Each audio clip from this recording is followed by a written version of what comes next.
السلام عليكم ورحمة الله وبركاته. حميدا ونسليا ما بعد، فأعوذ بالله من الشيطان الرجيم. بسم الله الرحمن الرحيم. يا أيها الذين آمنوا توبوا إلى الله توبة نصوحا. حاضرین محفل، عزیز بچوں، بزرگان دین، نوجوانان ملت اسلامیہ اور میری پردہ نشین ماؤں اور بہنوں، یقیناً ہم سے اور آپ سے خطائیں ہوتی ہیں، لغزشیں ہم سے ہو جاتی ہیں، لیکن اللہ رب العالمین کا مقصد یہ نہیں تھا کہ ہم اس دنیا میں آ کے خطا کریں، غلطی کریں، بلکہ اللہ رب العالمین قرآن کریم کے اندر اس بات کا اعلان کیا ہے کہ وَمَا خَلَقْتُ الْجِنَّ وَالْإِنسَ إِلَّا لِيَعْبُدُونَ، کہ ہم نے جنوں اور انسانوں کو صرف اپنی ہی عبادت کے لیے پیدا کیا ہے۔ لیکن اگر آپ ذرا آگے چلیں تو اللہ کے رسول صلی اللہ علیہ وسلم کے فرمان کو بھی آپ دیکھیں گے کہ اللہ کے رسول نے فرمایا کل بنی آدم خطاء وخیر الخطائین التوابون، کہ بنی آدم کے اولاد تمام کے تمام خطا کار ہیں، تمام کے تمام گنہگار اور شیاکار ہیں، لیکن ان میں افضل کون ہے، ان میں بہتر کون ہے؟ اللہ کے رسول فرماتے ہیں کہ خطا کاروں میں سب سے بہتر خطا کار وہ ہے جو اللہ رب العالمین کے سامنے حاضر ہو، اللہ رب العالمین کے سامنے شرمندگی کا اظہار کرے اور اللہ رب العالمین سے توبہ استغفار کرے، اللہ رب العالمین سے معافی تلافی کرے۔ سامعین کرام، تو ہم گناہ کرتے ہیں، ہم سے گناہیں ہوتی ہیں، اب ہمارے لیے جو ضروری ہے وہ یہ ہے کہ ہمیں اللہ رب العالمین کے سامنے حاضر ہونا ہے اور اللہ رب العالمین کے حضور ہمیں توبہ و استغفار کرنا ہے۔ اس کے لیے کچھ طریقے ہیں، کچھ قواعد و اصول ہیں جن کو ہمیں ملحوظ رکھنا ضروری ہے۔ جب ہم اللہ رب العالمین کے سامنے جائیں تو دعا کریں، ہاتھ کو اللہ رب العالمین کے سامنے دراز کریں، اور اس میں سب سے پہلی چیز یہ ہونی چاہیے کہ لوگوں کو دکھانے کے لیے ہاتھ ہم بالکل نہ اٹھائیں، بلکہ خالص ہمارے دل میں یہ ہونا چاہیے کہ ہم اللہ رب العالمین کے ڈر سے ہاتھ اٹھائے ہیں اور اللہ رب العالمین ہی سے ہم توبہ استغفار کرتے ہیں، اللہ رب العالمین کی ناراضگی کو ختم کرنے کے لیے اور اللہ رب العالمین کو راضی کرنے کے لیے ہمیں توبہ استغفار کرنا ہے۔ دوسری چیز یہ کہ اگر ہم گناہ سے توبہ کر رہے ہیں، اگر ہم کسی گناہ سے توبہ کر رہے ہیں تو اس گناہ کو ہمیں چھوڑنا پڑے گا، اللہ رب العالمین کے سامنے ہمیں یہ عزم کرنا پڑے گا کہ مولا کریم ہم سے جو خطا ہو گئی ہیں تو اسے معاف فرما، اب ہم دوبارہ نہیں کریں گے۔ اس طرح کا اقرار اللہ رب العالمین کے سامنے ہمیں کرنا پڑے گا۔ تیسری چیز یہ ہے کہ ہم جس گناہ کو کر چکے ہیں اللہ رب العالمین کے سامنے جب ہم ہاتھ پھیلائیں تو اس گناہ کے اعتراف ہو، اس گناہ کے اعتراف کے بدولت اللہ رب العالمین ہمیں معاف کر دیتا ہے۔ حدیث کے الفاظ ہیں، اللہ کے رسول صلی اللہ علیہ وسلم فرماتے ہیں ان العبد اذا اعترف ثم تاب تاب اللہ علیہ،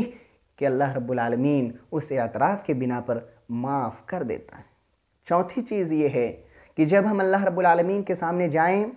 اپنی صدا کو اللہ رب العالمین کے سامنے رکھیں تو اعتراف کے ساتھ ساتھ شرمندگی کا اظہار بھی کریں، مولا کریم سے کہیں کہ مولا کریم ہم سے جو خطا ہو گئی ہیں، ہم سے جو لغزش ہو گئی ہیں، ہم اس پر نادم ہیں، ہم اس پر شرمندہ ہیں، اے مولا کریم تو ہمیں معاف فرما۔ توبہ کیا ہے؟ اللہ کے رسول صلی اللہ علیہ وسلم فرماتے ہیں التوبۃ الندم والاستغفار، توبہ یہ ہے کہ پہلے بندہ شرمندہ ہو اور شرمندہ ہونے کے بعد اللہ رب العالمین کے سامنے توبہ استغفار کرے۔ اور اسی سلسلے میں جب ہم آگے بڑھتے ہیں تو پانچویں چیز یہ ہے کہ ہمیں جب ہم توبہ کریں تو عزم مصمم ہمارے دل میں ہونا چاہیے، پختہ ارادہ ہو، اور ہم اللہ رب العالمین سے یہ کہیں کہ اب ہم سے یہ غلطی نہیں ہوگی، جو ہو گئی سو ہو گئی، اے مولا کریم تو ہمیں معاف فرما دے، اب ہم سے غلطی نہ ہوگی۔ چھٹی چیز یہ ہے کہ اگر ہم سچی توبہ کرنا چاہتے ہیں تو موت سے پہلے ہمیں توبہ کرنا ہوگا۔ موت آتے وقت اگر ہمارے نظر میں فرشتہ آ جاتا ہے،